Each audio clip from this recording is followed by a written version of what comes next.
আমাদের মা বোনরা আছেন এখানে, আপনাদেরকে বলছি, আপনারা আপনাদের স্বামীদেরকে, বাবাদেরকে, সন্তানদেরকে উৎসাহ দিবেন।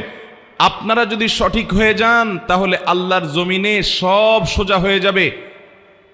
আপনারা যদি আপনাদের সন্তানদেরকে বলেন, বাবারা হালাল উপার্জন করে নিয়ে আসবা, প্রয়োজনে ডাল ভাত খেয়ে বেঁচে থাকবো, গোশ মাছ খাবো না, কিন্তু হালাল উপার্জন করবা বাবা।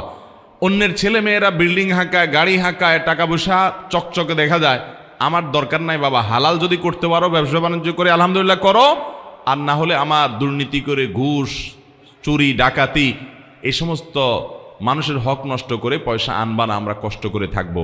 এইটা যদি আপনি করতে পারেন, আপনি ভালো মুসলমান হতে পারবেন। এটা খুব কঠিন কাজ, কিন্তু নামাজ পড়াও সোজা, ইমান রাখাও সোজা, রোজা রাখাও সোজা, পর্দা করাও সোজা, কোরআন তেলাওয়াত করাও সোজা, ওয়াজ শোনাও সহজ। এ যুগের সবচেয়ে কঠিন কাজ হলো আমার উপার্জনটা সব টন টন করে বাঁচবে।